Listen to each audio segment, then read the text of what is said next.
I'm going to start by entering my Patreon into the chat for those interested in donating. And we're going to start off with this topic. I was hoping to get my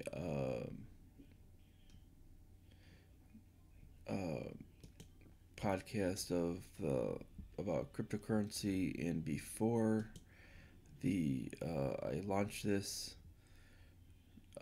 live stream, but things just didn't happen that way, and so we're just going to have to deal with it as is. Now, when it comes down to this live stream, we're going to be talking about the blowback of US intervention. We're not going to be going after as much in the idea of what the blowback is on creating terrorism, because we've pretty much in previous episodes we've gone into some of the ideas of how terrorism is created, and that is from blowback from intervention. But we're going to go going into, if you look at some of my earlier one in an early podcast on it, you'll see on the idea of intervention, you'll see me mentioning that as well. But this is before I started to do the idea of showing the whole screen of what I was doing. I just basically had had it closer to what it would look like on a live stream. So what basically is what we're going to do is we're going to look at basically what created on the historic cases of Iran, the Middle East, the Ukraine tension seen today, Afghanistan, but we're going to look more at the historical case of Afghanistan and the potential problems of intervention in Venezuela. We're going to kind of keep it a little bit simple today. With cases of Iran, with it, basically you need to understand is that the history with the U.S. and Iran did not begin in the late 1970s. People need to understand that. Most people tend to have this narrow mind and think that the U.S. Involvement with Iran was in a very, very narrow scope. And the problem is that it's not the case. We essentially propped up the Shah in the 1950s and essentially always made sure that he was the leader of their system. And anytime they wanted to elect someone else, we essentially either A, assassinated them, B, exiled them, or C, did a little bit of both. Now, this was legitimate elections that they held. This was basic to make sure that we had our guy in, regardless of what type of government that was being installed. Now, if you look at what's happening in Venezuela, you should notice that that's very, very similar. Venezuela basically has a choice between a socialist that only gets violent when the economic situations go bad, and a violent socialist. But the violent socialist is going to basically take orders from the United States. This should be very, very similar to what we see back with the idea of Iran. And basically they want to essentially have a proxy leader out in Venezuela. And that's the sole purpose of this. This is what the neoconservatives want. And it's not as much what Trump wants, and that's what we'll go over in that point when we get there. But what was happening back then is this was what was occurring.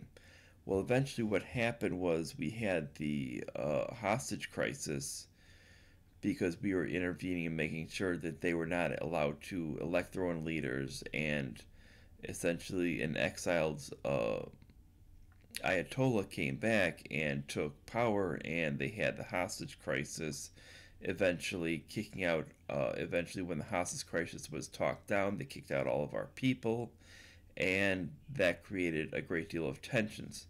Now, Iran is not this enemy of the United States necessarily. They just did not want to be controlled. They wanted their own sovereignty. They did not want to be a central proxy of the United States.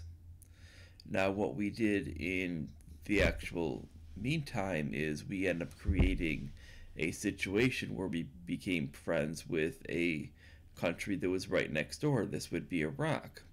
Now, Iraq was under the leadership of socialist dictator Saddam Hussein. We became best friends with him. Now, we were friends with him until basically he ended up basically not wanting to sell oil because we were not being economically feasible anymore, because he realized that we were not uh, being good stewards with money. So we felt within a couple of different times. Number one was in the Gulf War. Number two was in the Iraq War, was to try and take him out. First time was a failure. Second time was not. And this was solely on the idea of finances, is basically because it was refusal to sell oil. And had nothing to do with anything else. They tried to bring up the idea of Kuwait and these other things. Had really nothing to do with that, with anything else. These were just generic excuses. And you'll find, this is what you'll find in the history books and news. You'll find generic excuses that really did not even make any sense. And that's one of the major problems. What this was about was because we had a fiat currency, we were not and we were essentially printing money like crazy. He felt it was a bad investment. He was not going to sell product for paper. And this was his decision. And what this caused a massive problem. Now, while you had other countries, such as Saudi Arabia, willing to do this because of influence over the region, he was unwilling to participate. And thus we tried once and it failed, and we tried again later on with George Bush's son, and it ended up working to essentially oust him. And then we find out that the actual and then that led to, obviously, this intervention was what we see with one of the many interventions of the Middle East, and terrorism broke out. Now, basically, where our intervention started was with World War One. World War One was, most people don't understand that it did involve the Middle East, because after World War One we had the Treaty of Versailles. This allowed France to occupy Germany and essentially limited its political options to being progressive. The progressive option, which was heavily regulated liberalism, which was controlled essentially by France or the United States, would oversee its government. You had communism, in which the Soviet Union would oversee its government, or it had the option of socialism, in which that was the only independent option. And we see which way it went with it. That it eventually developed and went, which is that's why you found that eventually they went with Hitler, because under socialism, and Hitler was initially a World War One army leader that ended up being put in jail for the sole reason of being in the army and being in leadership. I believe he was a general at that time. And because of this, he essentially served time in prison for the sole reason of being in Germany. Now, why did World War One start? World War One started because of paranoia of Britain, of the Germany and Austro-Hungarian Empire coming together for a trade pact. And this created a huge problem. Now, the end result beyond that was, when it comes down to the Middle East, they wanted to make sure that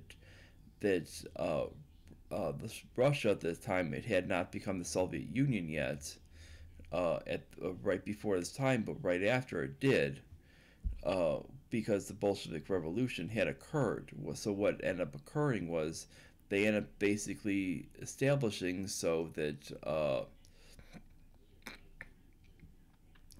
the outcome would be that there was no option for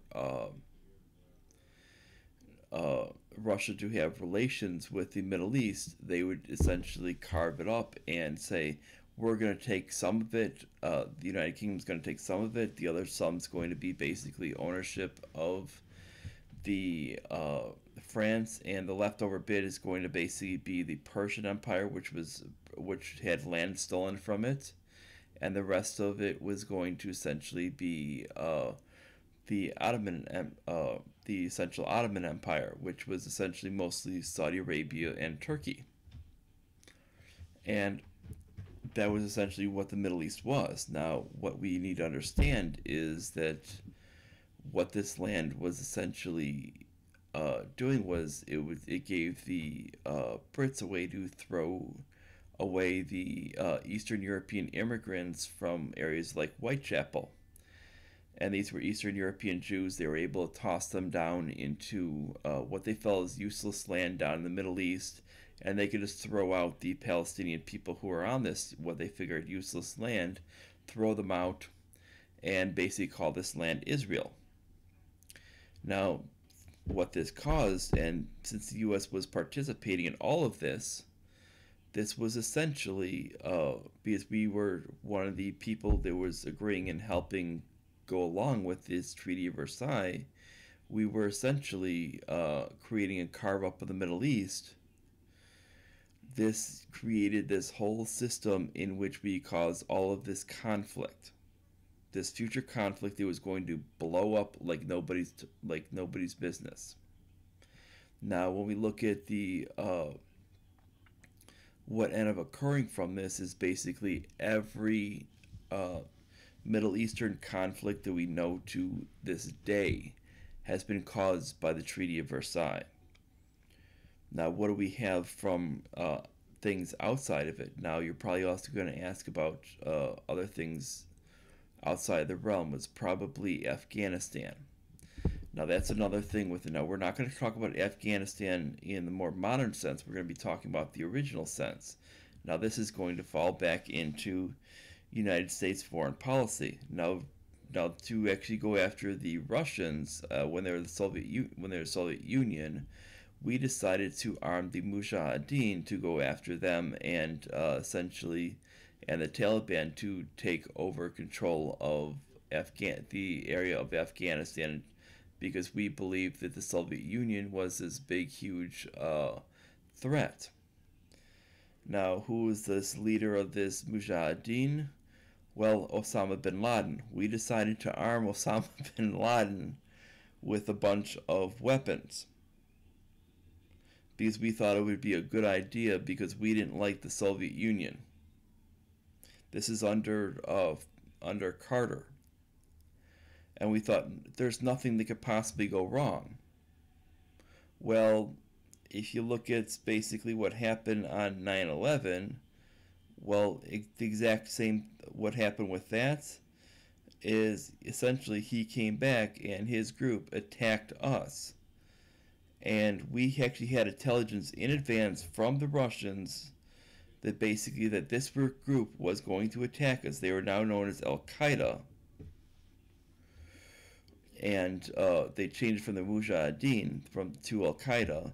And they're still working with the Taliban, who is both a political group and from a political and a religious extremist group as well.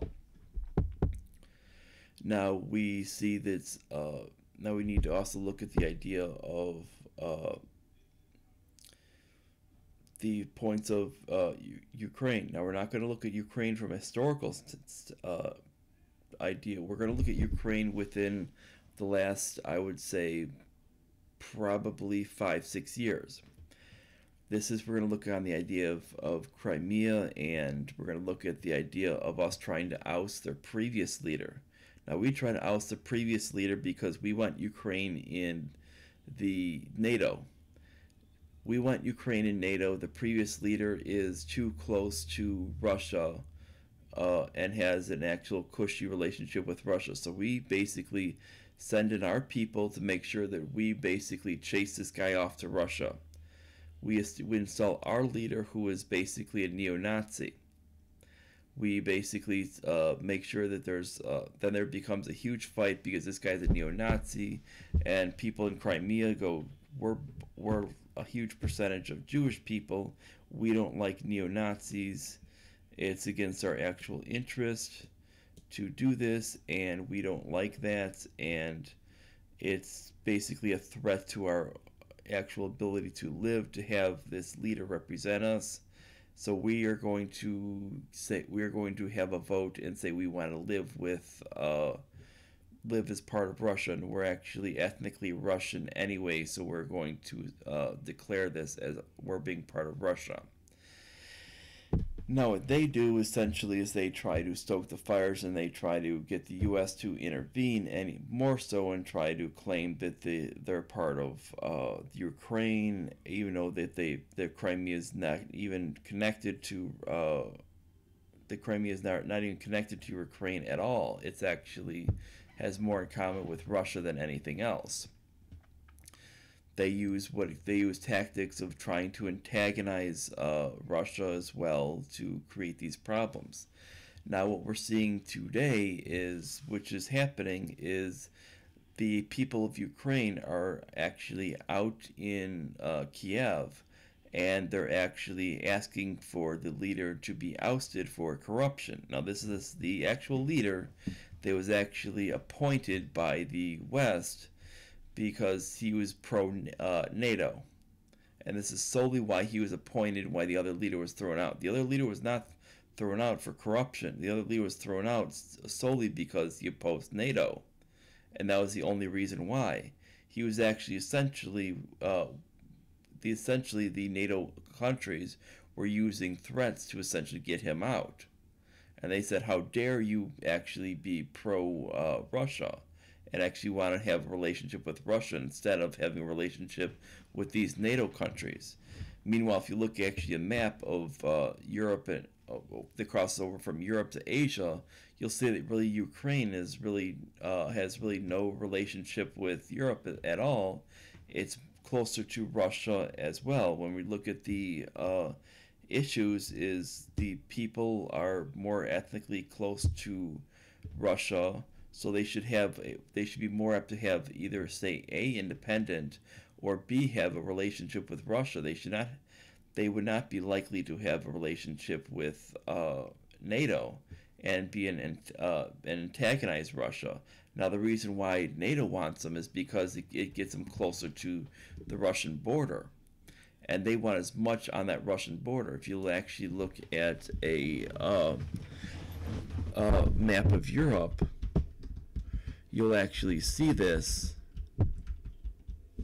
and you'll actually realize that when you start to look actually at the whole thing, they actually want to block in every single point around them. And they knew if Ukraine was actually going to side with them, that it would have actually limited. They essentially want to block everything around them. Thus, when we start to actually see some of the things, you'll actually see such things that they actually want all the countries around them.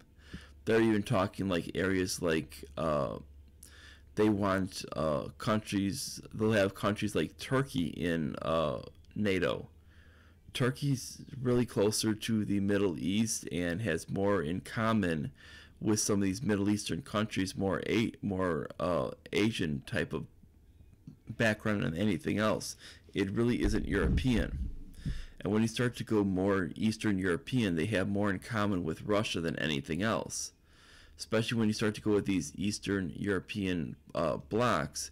The reason why they want like Estonia, Latvia, Lithuania, Belarus to have to be linked with NATO is essentially to antagonize Russia. And this is something very, very big. Now, the reason why they want to keep going along that line is go from Finland on the way down and go over, and why they want Georgia to flip over and want like they'll probably ask for like Azerbaijan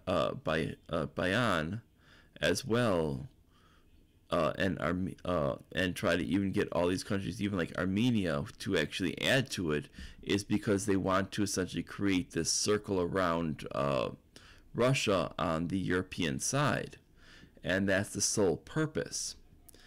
And the reason why is because they want to ensure that they're actually completely covered uh, with these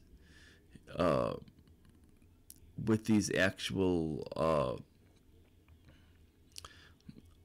with the actual people that are out there, with the actual countries there. So when they see this, is essentially they want to create these threats.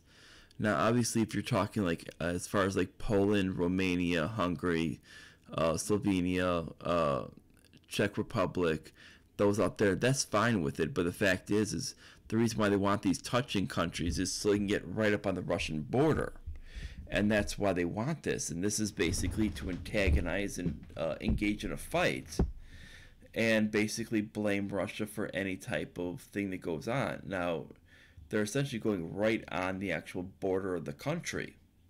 If you're looking at it, they want Finland all the way down and all the way around to all these countries. Now, if they could essentially get countries like Kazakhstan and Uzbekistan, they would like that as well. And if you start to look at the map, you'll see what the idea of what NATO is doing. They're not exactly trying to leave these countries alone, leave Russia alone. They're trying to circle it, and they're trying to get right up on the border. And that's essentially that's an actual act of threatening a country. And this is why when we look at what they're doing, and if you look at with what they did with Afghanistan, you'll see with that case, and you'll see that they're trying to use that as an actual form of threat back when Afghanistan was part of the Soviet Union, and they were trying to use that as an actual way to have these forces invade them. And you would basically see that. And you would basically see where some of these countries start to hit. When you start to get over into Asia, you'll see some of the points, such as when you start to get into some of the areas like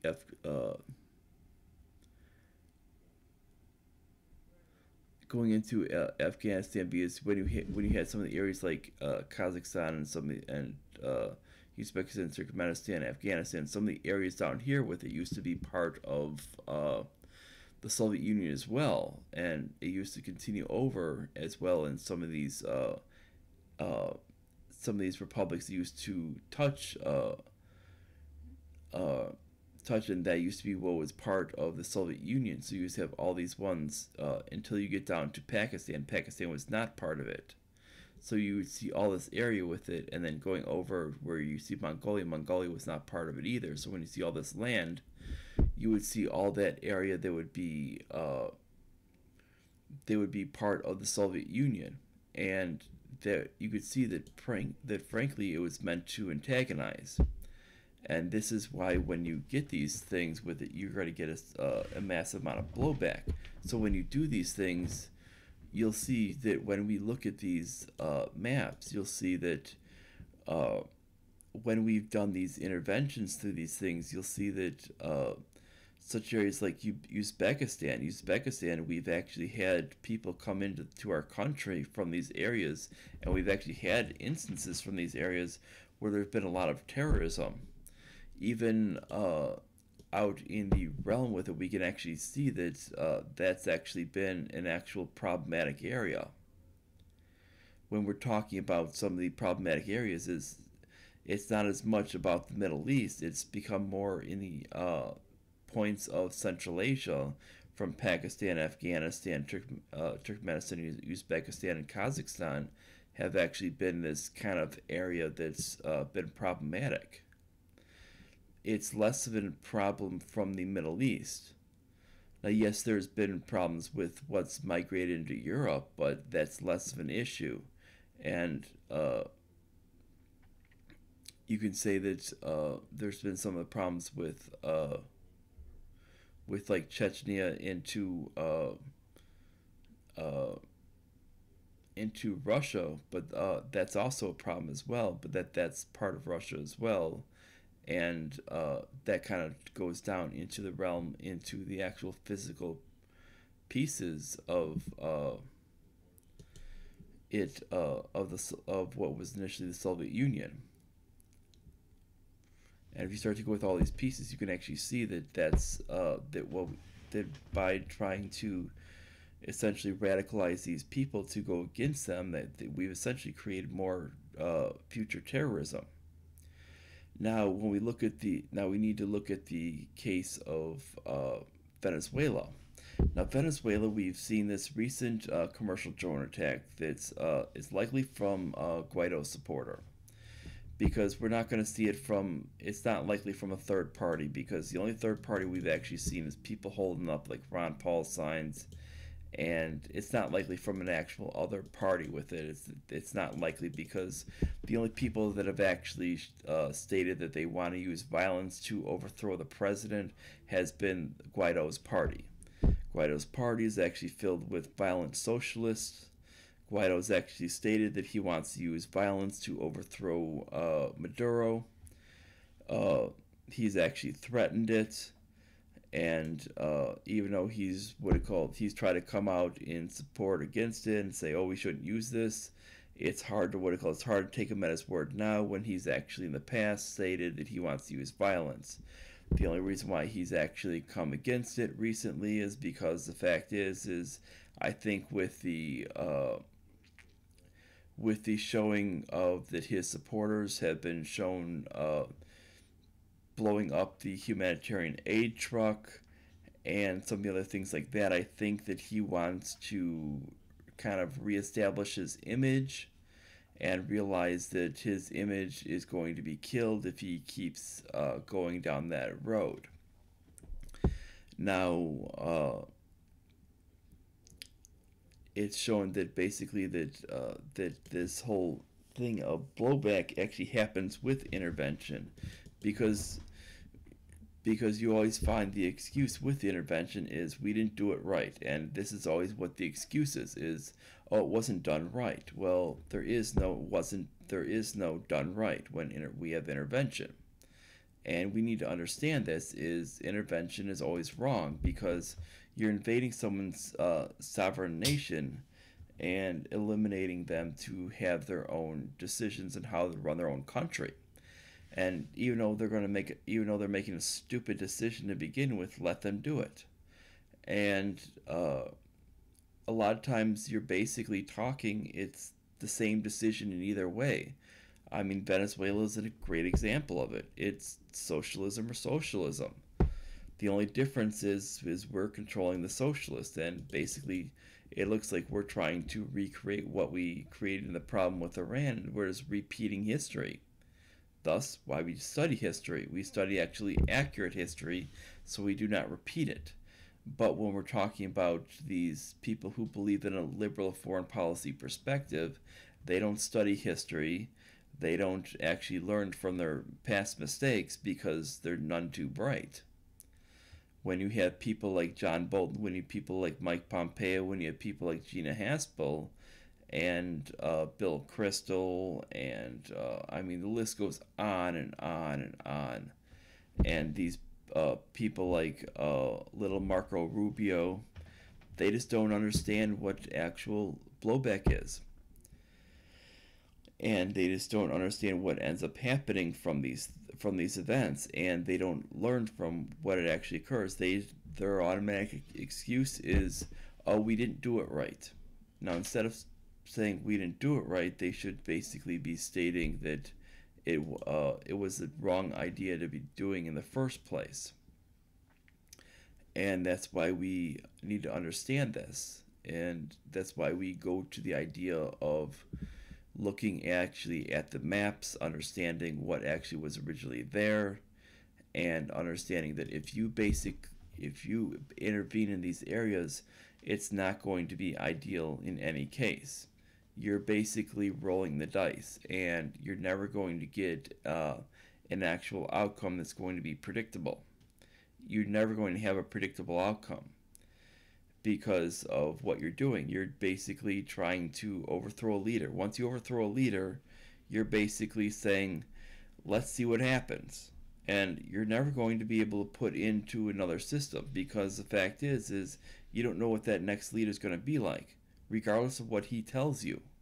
He could tell you everything you want to hear with it, and promise everything you want to hear, but you don't know what's going to be like. Think about when we elect people in our own elections. They promise to keep all these promises, but look how much it actually comes up to. They actually, when they come into office, they actually promise to uphold the Constitution. We can actually look at some of the people, and when you start to look at it, you see that basically over 95% of the people that we swear into both houses of the legislature are actually 95% of the people are actually below 90% of actually keeping and being consistent with the actual Constitution they're meant to uphold. And when we're getting that high of a percentage, that's a very, very bad thing. There shouldn't be that high of, and this is for their lifetime of them being in office. This shouldn't be that bad. I mean, when we start looking at it,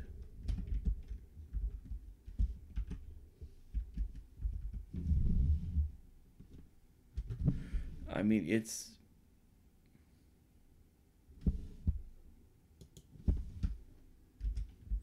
it should not be.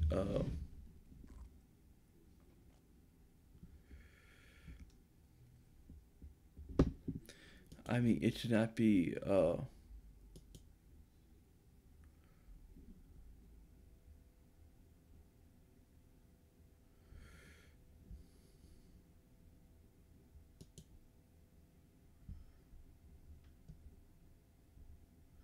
I mean, we should not be looking at the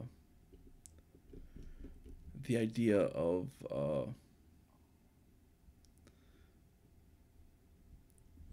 what ends up coming out with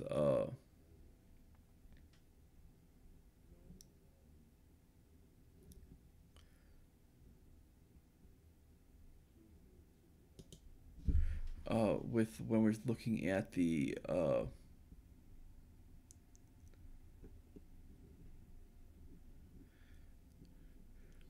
actual point of when we start looking at the people at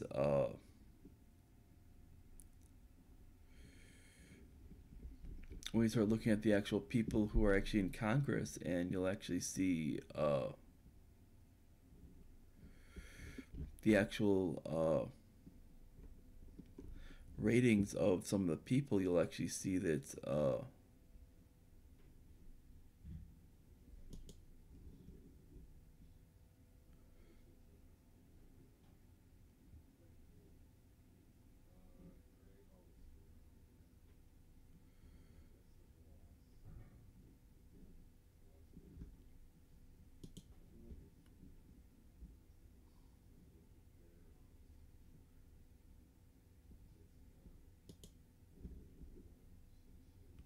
you'll actually get to some of the ideas of what the actual ratings are on some of the politicians, and that this is very, very important. And you'll see that they're actually, for actually holding up the Constitution, it's quite low, and this is why we get the blowback. And if we can't get the people to actually hold that up, that's a problem.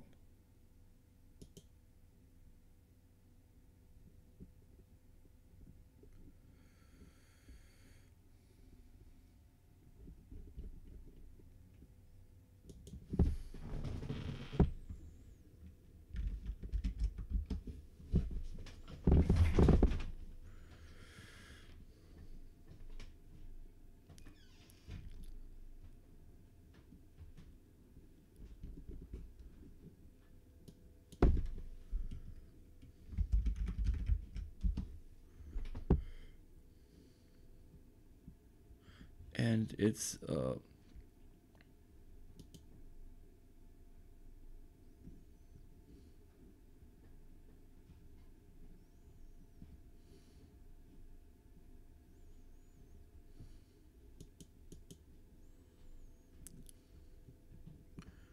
let's see.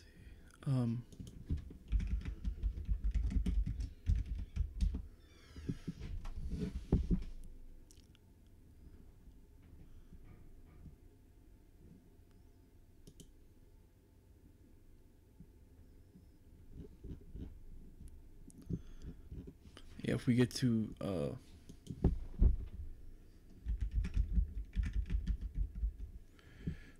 I mean, we can pretty much look at. I'll do my best to find the some of like the new ones in office, if they actually have them.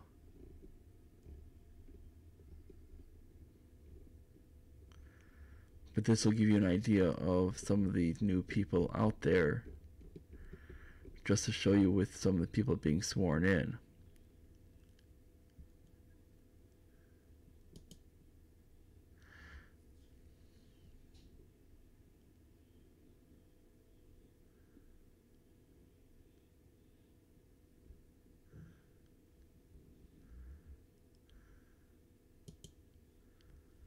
Okay, so they don't have the what do you call? They don't have the newly sworn in people yet, but on the one I usually go for. But if you're looking at some of these members, I mean,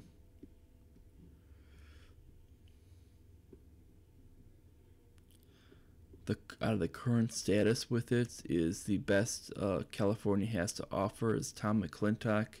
This is for of anything either senator or House of Representatives, and that's at 86%. That's not even meeting the 90% threshold. New York State, the best they have. Obviously, there's new people sworn in with it, but the best they have is Lee Zeldin at 61%. That's pathetic. And that's District 1, and that's a pathetic amount. Those are two states right there. If you go to Illinois, that's the state I used to live in. The actual amounts are at the highest is Rodney Davis at Darren LaHood at 59%. That's pathetic.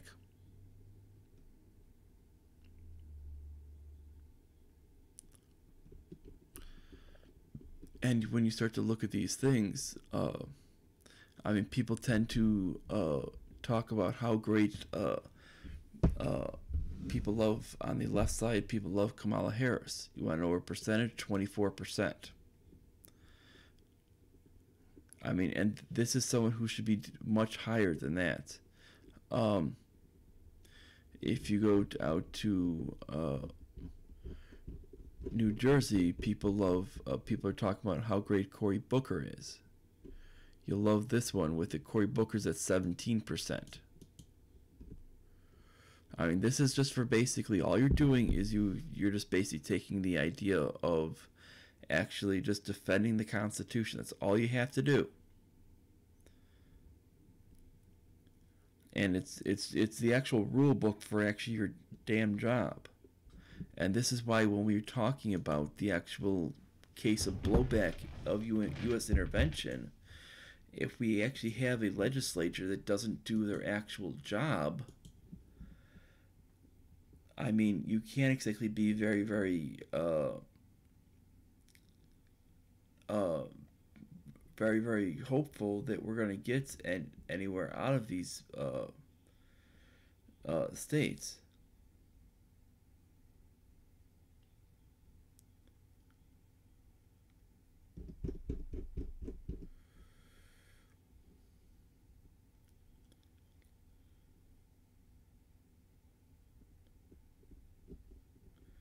I mean, when we start to look at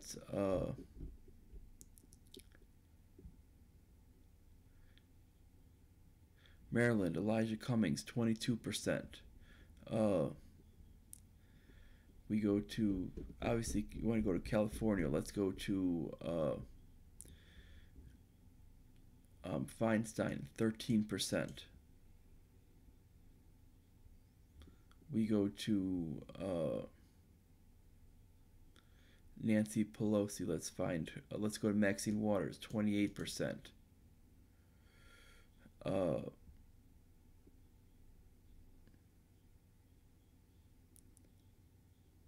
Nancy Pelosi, 18%. And this is who's basically head of the House of Representatives.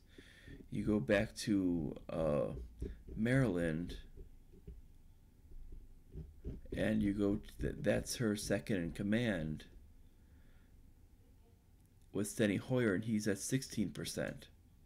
I mean, how are you actually going to get something legitimate? You go after the majority leader in the Senate with Mitch McConnell, and we're talking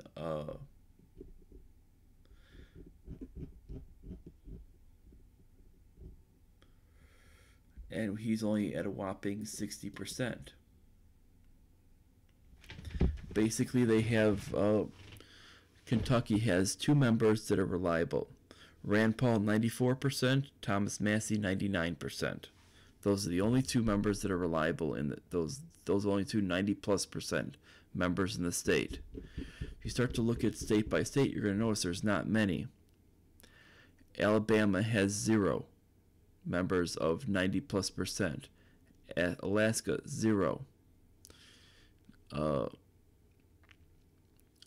Arizona has Debbie Lesko, who's at 100%, but I do not know how long she's been in there. Everybody else is below 90%. Arkansas has 0.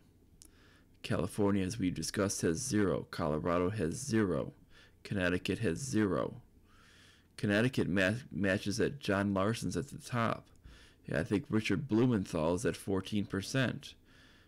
James Himes is at 12%. Delaware, Chris Coons is at 11%. They don't have any above 14%. Florida has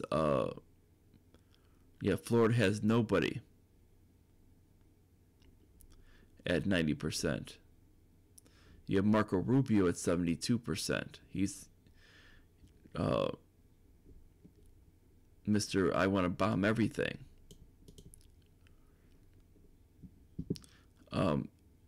Georgia has nobody. Hawaii has nobody. Hawaii's best is Tulsi Gabbard at 31%. The lovely Mazie Hirono is at 14%. Illinois has nobody.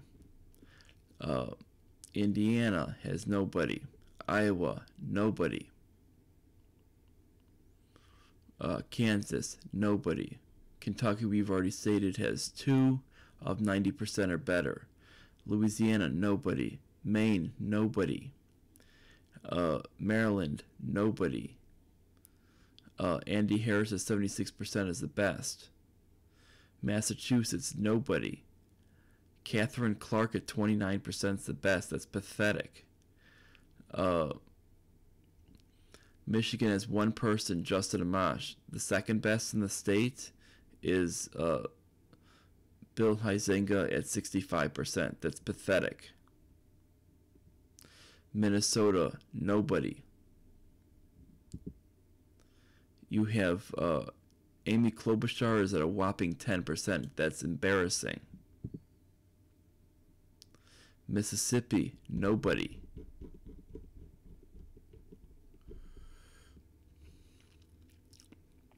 Missouri, nobody. Montana, nobody. Nebraska, nobody. Nevada, nobody. Catherine Cortez Masto is actually at 7%. How do you actually have a percentage that low? It's unfathomable. New Hampshire is nobody. Jean Shaheen is at 8%. Explain that one. New Jersey has nobody. New Mexico, nobody. New York, as I explained, has nobody. North Carolina has nobody. The highest they ever had was Walter Jones, and he recently passed away, and he was at 81%. And that the reason why he actually had that is because earlier on in his career he was a neoconservative and he flipped. Ohio has nobody. Oklahoma has nobody. Oregon has nobody. Pennsylvania has nobody. Rhode Island, nobody. South Carolina, nobody. The best is Jeff Duncan at 80%. South Dakota, nobody. Tennessee has nobody. The best is Scott Desjardins at 77%. Texas has no. Basically, you start going down the list, and I believe they have nobody. Yeah, the best is Ted Cruz at 78%, which is pathetic. He's tied with Louis Gohmert. Utah has Mike Lee at 92%. Vermont, nobody. Virginia has nobody. Washington, nobody. West Virginia, nobody. You have Wisconsin, that's my current state, has nobody. And Wyoming has nobody. So we just got basically a handful of people who actually have a 90% or better in the score. And this should be very, very disturbing of actually who would actually defend the Constitution. And when we're trying to look at trying to eliminate blowback, because the actual job of the legislature to actually declare war, we know that only a few people are actually going to realize that it's the job of the legislature to actually declare war and not abdicate their actual role of what their actual job in the Constitution. Now, if you actually had people who actually read the Constitution, they would actually understand this. And since we have such a basic average, it would actually be very low. Most states' averages would be horrible. I mean, you just take a look at Hawaii. Hawaii is basically, it's I believe, 4 people. 31 and 20, their basic members in the House are basically average out to about 26.5% for the members in the House of Representatives, and about a 13% in the Senate. So basically, you're talking. So we're talking like less than a 20% is what they rate at. That is pathetic from Hawaii. You look at Delaware, who has 3, 2 14s and 11. That's averaging about a 13%. So when we start to look at some of these, you'll see that it's just pathetic with some of these states. If you actually want an actual legitimate state, you need to actually start raising up what they're actually doing, and this is pathetic. And if you want to actually end the idea of this, is you need people to look at the Constitution, and the Constitution doesn't. It's because they're abdicating their actual role of what they should be doing. They're basically saying, oh, the president can do that. Oh, the president can do that. Oh, the president can do that. Oh, we made a bad bill. Let the judicial branch take care of it. The judicial branch is never going to take care of it because they believe, because you have an actual Chief Justice that believes in executive deference or legislative deference. And in fact, he actually worked with a couple of the other people to rewrite the ACA just to make sure it fit with the actual Constitution, to make sure it wouldn't have to be sent right back. This is what we're dealing with here. And when we're talking about blowback, we actually care about the actual case of the actual world. We need to realize that it starts with actually electing constitutional leaders and taking these people that basically, if you're less than 90%, tell them you're out. Sorry, you're out. And this means basically is Alabama should take every one of their people that are in and tell them, sorry, you're gone. Alaska, tell everyone, sorry, you're gone. Arizona, tell everyone but Debbie Lesko, you're gone. Obviously, you might want to give Greg Stanton a shot for him to let his votes register, but everyone else, gone. Arkansas, everyone gone. California, everyone gone. The only exception would basically be if someone can raise their vote total up to being up to that 90% level, and the only one who has a shot is Tom McClintock. He is the only one who has actually a shot in hell of that happening. Everyone else would have no shot in hell of that actually happening as any possibility. I mean, people are going to ask about other people's names. Then I mean, they're going to say, well, what about Devin Nunes? Devin Nunes is a 54%. He's pathetic when it comes to the Constitution. Because when he complains about the FISA abuses, but he right before it basically reauthorized it without any problems, when he already knew about all the FISA abuses. Colorado, basically nobody actually has a potential ability other than Joe Neguse and Jason Crow has no potential ability to get a 90% or above, and the reason why those two is because they're new members. Everyone except for Johanna Hayes in Connecticut has to go. Delaware, get them all out. Florida, everybody but Michael Waltz, Ross Spano, W. Stube,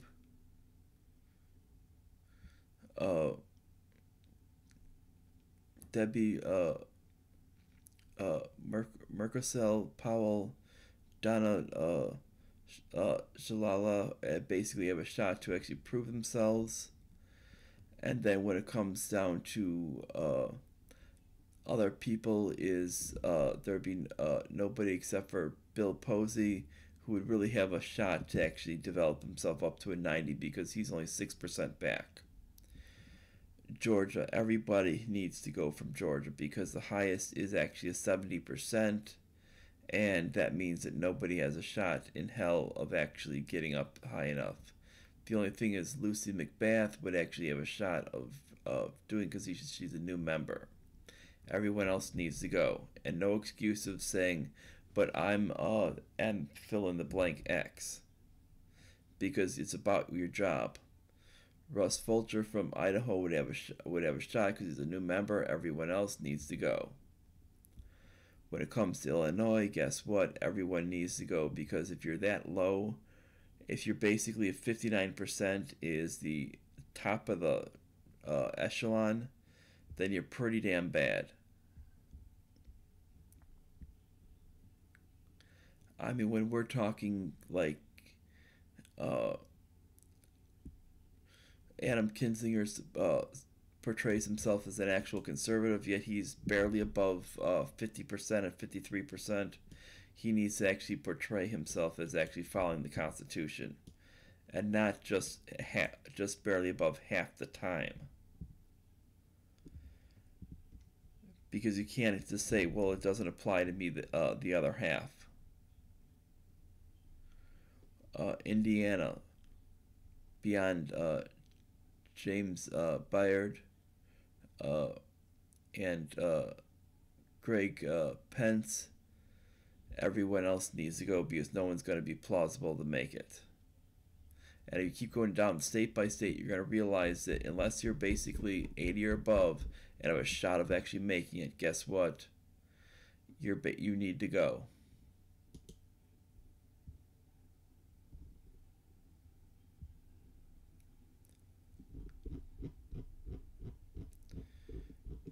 Because if we look at past members, you'll see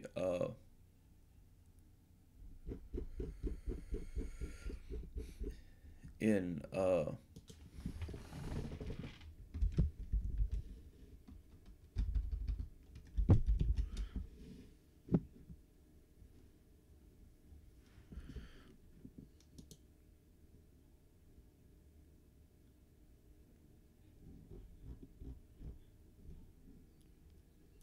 like past members for the index of following the Constitution. Ron Paul, 97%. That's exactly what you should be right in the realm of.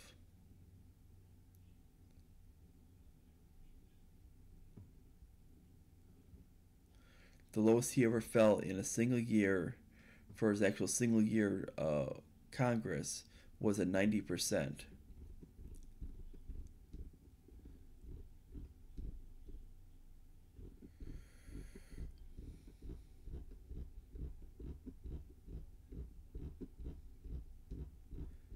And that should be an idea of where we go with it. And he's an idea of where you want to be for non-intervention. That's why we have that. Now and he understands the idea of blowback, and that's why he has such a very, very high score. His son has a career score of 94%. One of the other congressmen from his son's state, Thomas Massey, has a 99% career. Another one is another 94 is Justin Amash. That's another one. When we start to see these guys, I believe Mike Lee's like another one like that percentage, and we see these guys like this. These are the ones you want in office. You don't want the other ones out there with it. Those are guys that are mediocre at best. I mean, you get good ones that are not bad, like in the case of people like. If you look in the case of certain ones that have been out there in the past, like Jim Jordan, are ones that are not bad.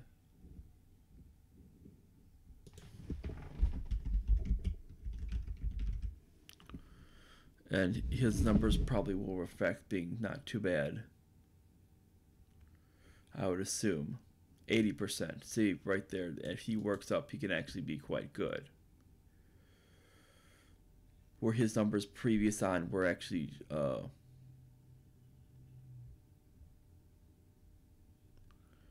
he just in recent years have actually had some rough scores with it, but his last one was actually an 81%, so he's usually fairly good.